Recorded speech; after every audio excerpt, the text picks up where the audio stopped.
studying the idea of the fruit of the Spirit as we see that described to us in Galatians chapter 5, but we've been doing it in a way that is probably a little unorthodox, I would say. We really haven't spent time in Galatians chapter 5. We just sort of looked at the ideas that are expressed there, what is talked about there, and we've then tried to figure out how do we grow those fruits of the Spirit in our life. And what we've seen is the way that that's described in Galatians, the 5th chapter, and the way that's described by Jesus himself is that those fruits of the Spirit come through the Spirit living and working in us as we understand and keep his word, and they come and grow in us as we're vitally connected to Jesus the vine. When Jesus talks about that metaphor of I'm the vine, you're the branches, you bear fruit because you are attached to me, right? I'm the thing that drives that fruit through you. And so we see that idea then of abiding in his love, abiding in his death, then leads to fruitfulness in us. And we've really taken this idea that the way we grow these fruits in us then is that we mold our lives after Jesus, right? When Jesus lives in us, it's no longer us that lives, but Jesus lives in us. Then those fruits are born out in our life. And so what we've been examining then over the last several weeks, and we'll continue to do, is we've looked at each of those fruits of the Spirit as they're portrayed in the life of Jesus, right? So we try and find how did Jesus portray love? And so we looked at that idea and we saw, obviously, Jesus telling us that it's most exemplified in the fact that he lays down his life for the disciples, right? No greater love has a man than he lays down his life for his friends. We saw that exemplified in that last night as he washed their feet and what that was about. What was Jesus' love about? How did he model that? It was through humility, it was through service, and it was through doing what they needed. They needed this cleansing, so he did that for them. That's what the love of Jesus looks like. We looked last time, 2 weeks ago, at this idea of joy. How does Jesus model joy? What was the joy of Jesus really about? And we saw that the joy of Jesus was really in the revealing, in the execution, and the fulfillment or completion of the will of God, right? Specifically as that related to man's salvation. Jesus takes joy when God revealed his plan of how he would save man. He took joy in being a part of that plan, and he took joy when each of us comes to receive Jesus. And that metaphor he talks about of one lost sheep being found is what brings joy to Jesus. And so we model that when we go about helping to spread the gospel and bring others to Christ and taking joy in the salvation of mankind. Today we're going to continue by looking at the next one then that we find in that list, peace, right? And peace is something that may be on our minds a little bit right now, given some of the context and things and events that are going on in the world, when there is a lack of peace that is happening very real in the world today. And so as we think about this, we've probably been thinking about the idea of war and of peace and of conflict. And so we need to sort of figure out what is it, though, that God is interested in?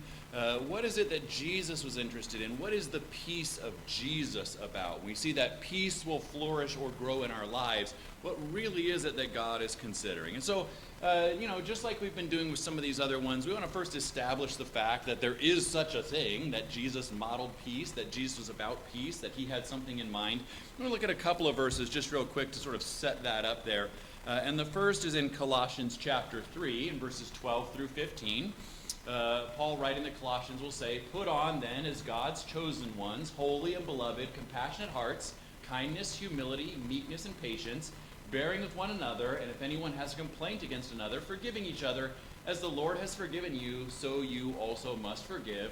And above all these, put on love, which binds everything together in perfect harmony, and let the peace of Christ rule in your hearts, to which indeed you were called in one body, and be thankful." And then another passage we want to look at quickly that talks about this idea is in Philippians chapter 4, verses 4 through 7. And Paul, writing to Philippians, will say, "Rejoice in the Lord always. Again I will say, rejoice. Let your gentleness be known to everyone. The Lord is at hand. Do not be anxious about anything, but in everything by prayer and supplication with thanksgiving, let your requests be made known to God, and the peace of God, which surpasses all understanding, will guard your hearts and your minds in Christ Jesus. And so as we look at these two passages, what we want to see or notice is this idea that there is such a thing as the peace of Christ, as it's called in Colossians chapter 3, verse 14. And in the Philippian letter, he'll call it the peace of God that's found in Jesus Christ, right? So in both those places, we have this idea expressed that there exists such a thing as the peace of Jesus. It's a thing, and it was important in the New Testament times for the disciples to understand that that was there and they should have it, right? And we want to notice from these first two passages we're considering a couple of things. The first thing that struck me that I hadn't really seen before was the connection to those other fruits of the Spirit. Did you see it there in those verses? Right? As you're reading through those lists in Colossians, you'll see attached to this idea of peace, kindness, patience, love. Right? Go over to Galatians chapter 5. You'll find those things in the list together. In Philippians, we'll see this idea of rejoice, which we looked at last week, joy. We see the idea of gentleness connected with this idea of peace. And so that was just surprising. I don't know if surprising is the right word, right? I shouldn't be surprised that it's there. But it was a bit enlightening to me that I hadn't noticed before, that Paul very much understood this idea of these fruits of the Spirit being connected, being found in Jesus, being modeled by him. The second thing I want us to notice there specifically about the peace is that this peace is connected to the heart. Did you notice that? In both of those verses, in both of those passages, the peace of Jesus, the peace of God, is connected to the heart. In Colossians, we're told to let the peace of Jesus rule in our heart. Let it have authority. Let it reign in our hearts. And in Philippians, we see that it will guard our hearts, right? In both cases, Paul is concerned with the idea that peace is associated with the heart. Now, that's an interesting thought or idea, because for the most part, when we talk about peace in the world, right, we talk about that idea of peace in the world, we're not concerned with the hearts at all, right? We're concerned with some sort of legal binding document that establishes a truce and lack of conflict, but it has nothing to do in the minds of the world with the hearts of the people involved, right? And oftentimes it will have to do with the fact that we have peace because I'm bigger and stronger than you are, and you don't want to start a fight with me. Right? And that's what we think of in the world when we think of peace, and yet what the New Testament is concerned with, what Christianity is concerned with, is peace is something that lives in the heart. Third, we'll also see specifically in Philippians that it's not just the heart, but it's an attitude of the mind, right? It's not just something that is an attitude or a characteristic we possess within us, but it's a way of thinking. It's a mindset that the peace of God will guard your minds. It will defend your mind from these other deceptive sorts of things. In these verses as well, we also see something explained to us as we consider them there. We see how we can achieve the peace of Jesus, the peace of God. Those verses tell us how to get it, right? If you're looking closely, we'll see that one thing we have to do is we achieve the peace of Christ when we put on certain characteristics, right? We saw when we put on kindness, when we put on humility, when we put on meekness and patience and love, right? When we put those things on us, he says, when you do that, then the peace of God, the peace of Christ will rule and reign in your hearts. And so we understand, okay, if I can put on those things, I can get the peace of Jesus.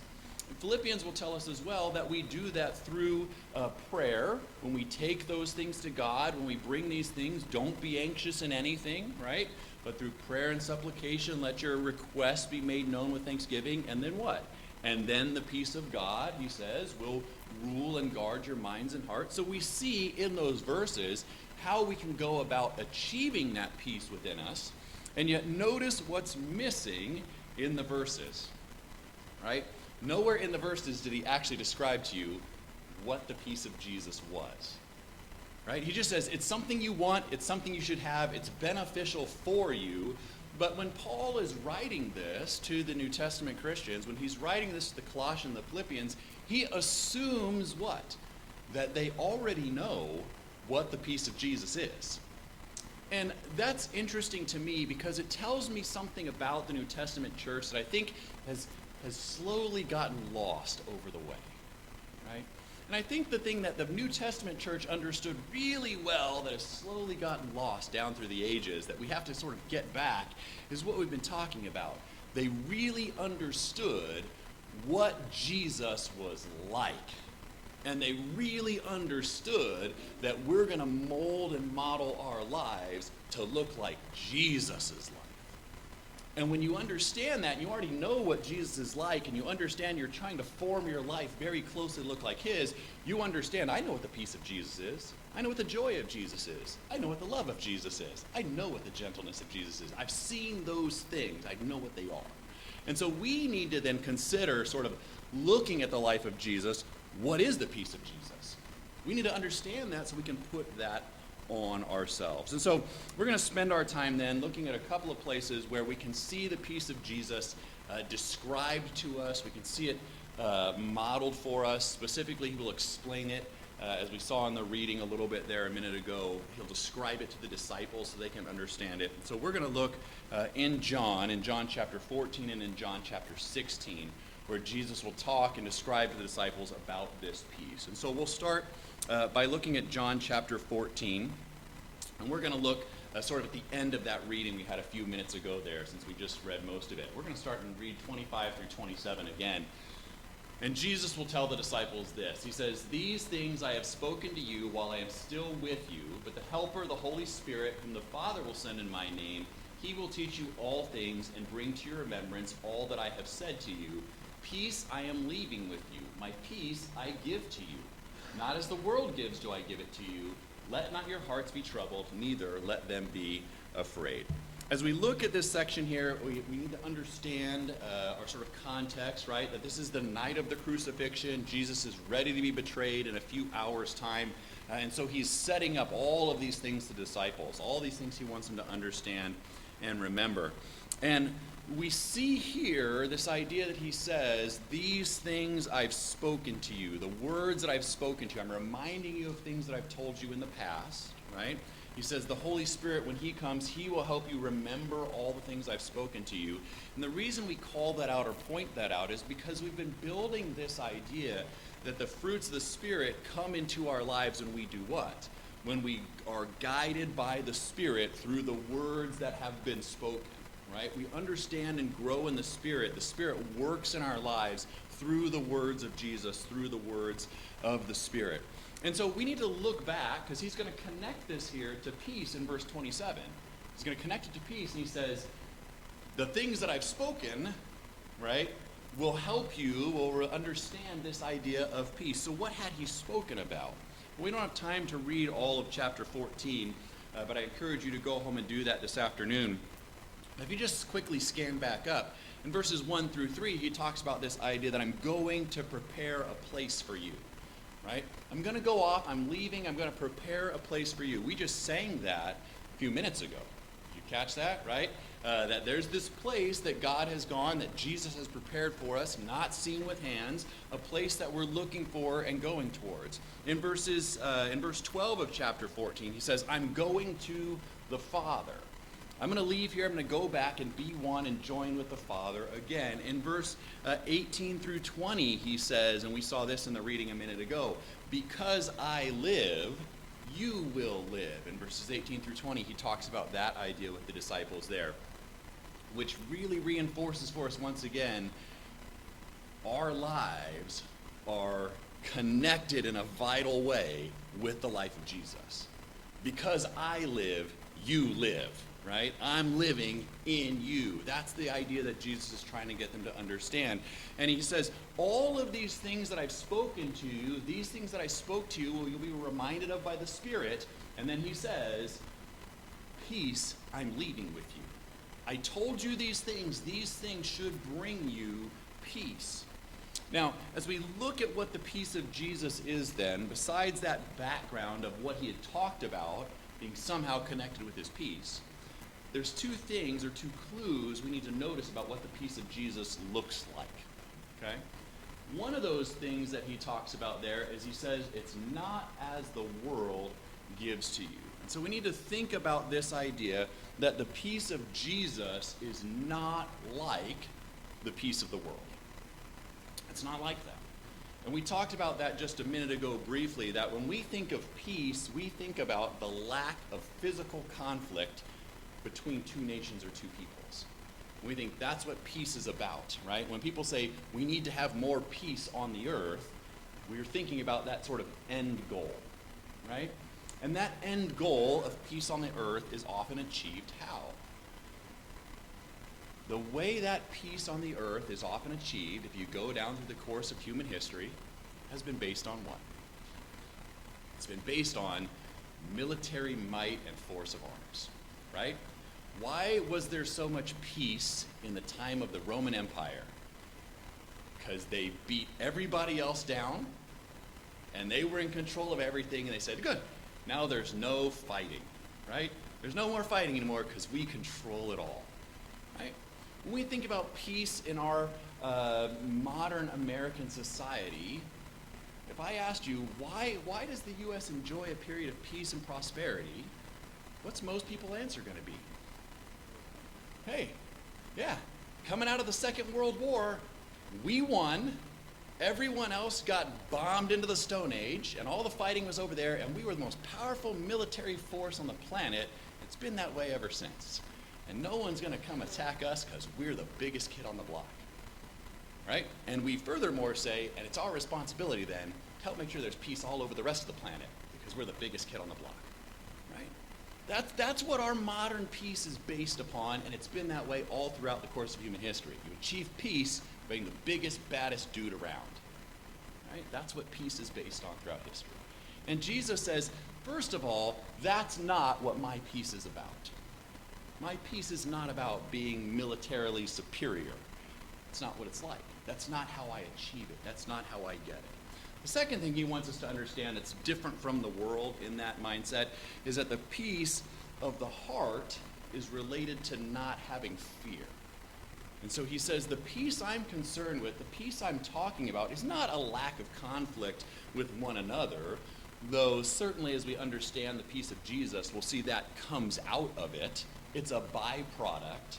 But he says the peace that I'm interested in is removing fear from the heart. If you want peace in your life, he says you have to cast out and push out fear. And I think if you really think about that, and you think about peace in the worldly common sense, what leads to fightings? What leads to problems? What leads to conflict? What leads to fightings and conflicts and those sorts of things is fear within us.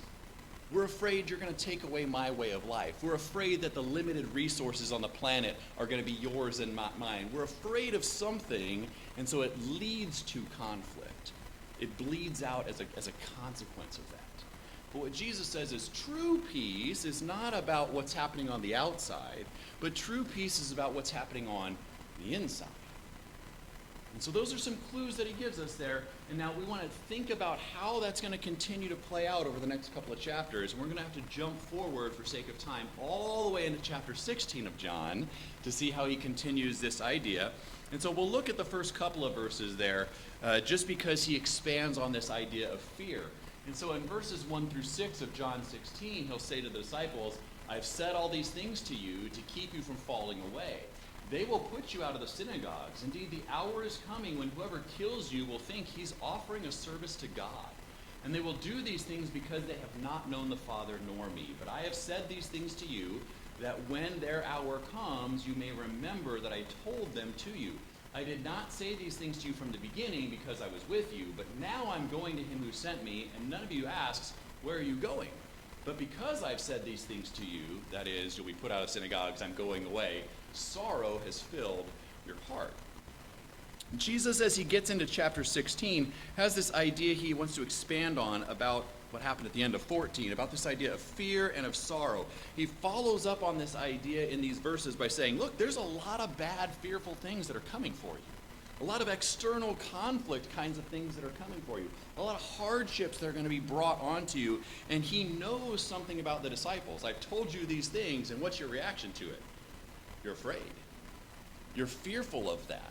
You're nervous about that. There's fear, there's sorrow, there's these things in your life. And so what he's going to do in the rest of this chapter is he's going to address those concerns. As he reads down through the chapter, you'll see that he's trying to address the concerns of fear and sorrow that they have. And again, we don't have time today to read all of those, but I encourage you to do that. We're going to jump down to 25 through 33.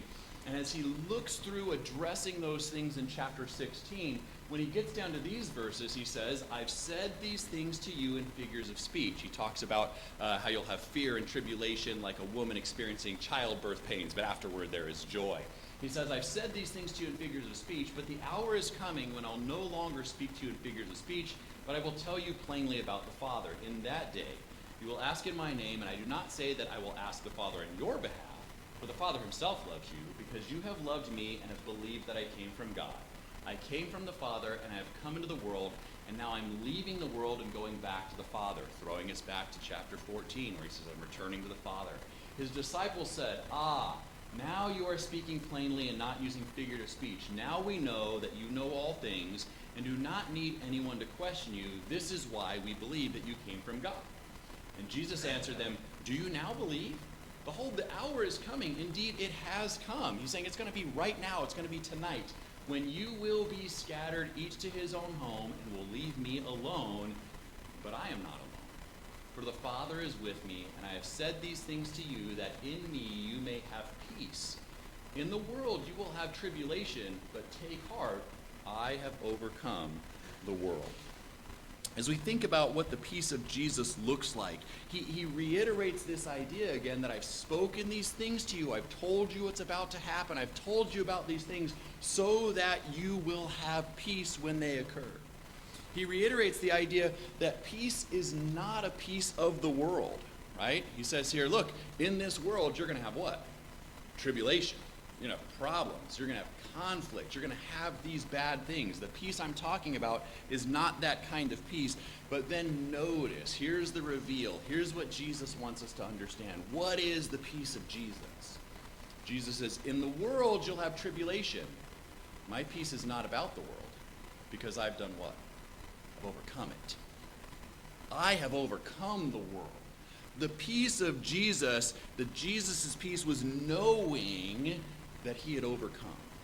The peace of Jesus was knowing that the world held no power over him. When you think about the life of Jesus, right, it's an interesting sort of study. That's the understatement of the world right there, right? The life of Jesus is an interesting sort of study. But when you look at the life of Jesus and you think about it and you consider the context of peace, you know, one of the stories that jumps to my mind when I think about Jesus and peace, like an actual physical story, not when he's discussing. The story that comes to my mind is when Jesus says, not to people, when he says to creation itself, peace, be still. Remember that story? When he's out on the boat and he stills the storm, right? And you're like, what's the ultimate example of Jesus and peace? It's when he looks out at the world itself, the literal world, and says, enough of that. Peace.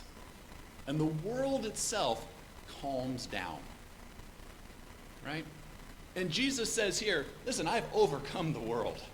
Jesus had no fear of that physical storm. Why? Why was Jesus asleep in the boat when the disciples were panicking? Because he knew, right? This world has nothing over me. When I think about my life and I think about things that make me anxious and nervous and those kinds of things, when I really boil it down, what causes those feelings? What causes those feelings for me is lack of control. What causes those feelings for me is uncertainty. What causes that anxiousness is not knowing what's going to happen. We were talking the other day, sort of a totally, here's what Jesus is talking about. Here's my attempt at an example that somehow relates this, right? Okay. The other day I was talking to the assistant coach of the boys basketball team, like, and some of the boys, and they're like, I'm a little nervous. And you're like, you always get nervous before a game, all the time. Doesn't matter, like, how long you've been doing it. You're still always a little bit nervous before a game. And why is that, right? The reason why is, look, you don't know what's going to happen.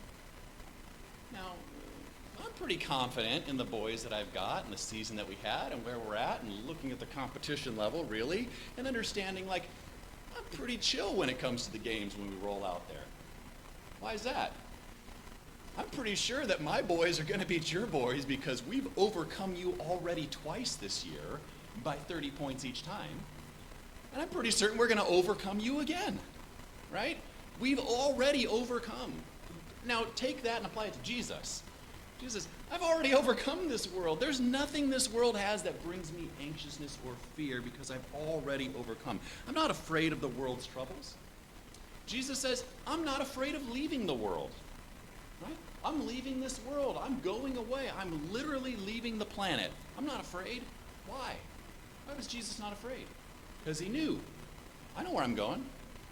I'm going back to the Father. There's no uncertainty for him there. Jesus was not afraid of rejection and death. The disciples were. Hey, they're going to throw you out of the synagogues. They're not going to like you. They're going to kill you, and they're going to think that they're doing it for God. And he says, and that makes you afraid and troubled. But Jesus says, I have peace. Because he wasn't afraid of rejection and death because he knew what about rejection and death? It was the will and the plan of God that was going to bring salvation to man. Jesus says, I've already overcome all of that. And Jesus says, that's my peace. That's what I've got. And now as I'm leaving, I want you to have that too. I want you to understand and know that. And as we think about that idea that the peace of Jesus is overcoming the world, I want to leave us then with Colossians chapter 1. Colossians chapter 1, we'll see Paul again talk about an idea here of peace. It's in verses 19 and 20, and again, there's a lot of stuff around this that's fantastic for us to understand, but just for sake of time, look at these two verses. He says, for in him, that's in Jesus, for in him all the fullness of God was pleased to dwell, and through him, through Jesus, to reconcile to himself, to God the Father, all things, whether on earth or in heaven, making peace by the blood of his cross, the cross of Jesus. And so I want to leave us with this idea of a piece of the cross. Now, when I say that, right, there's a play on words going on there, right? Back in medieval Europe, there was said that the supposed relics of the cross, right? Everybody had a piece of the cross. Oh, this splinter, this beam, this piece of wood is from the cross of Jesus. Oh, it's a holy relic. And they said if you took all the people who made those kinds of claims, you could build a cathedral out of the pieces of the cross that were supposedly out there, right? And so we, though, have a piece of the cross, right? But the piece of the cross that we're thinking about is this idea that God says, in Jesus, I was doing what? I was overcoming the world. In Jesus, I was reconciling, I was making correct, I was taking away the conflict that existed, this rift between himself, God, and all other things. He says, in Jesus, I repaired that. In Jesus, he made that peace through the blood of his cross, right? Through that action is what he did. That's how he got that. And so if we're trying to think then of how do I grow the peace of Jesus within me? How do I have more of that? How do I take that piece of the cross, right, that may be this splinter, and grow it into the side of a cathedral, right, like supposedly happened in medieval Europe? First, we have to remember that Jesus has overcome the world. The next time you're anxious, the next time you're nervous, the next time you're concerned, the next time you have fear in your heart or in your mind, what do you need to stop and remember? Hey, listen, Jesus already overcame the world, right? And why would that bring me peace? Why does that bring me peace that Jesus did something? Well, if you're asking that question, you're missing the key thing. Who lives in you? Jesus does. The strength and the power that's in you has already overcome the whole world. Secondly, you need to do like it said in Philippians and take all things to God in prayer.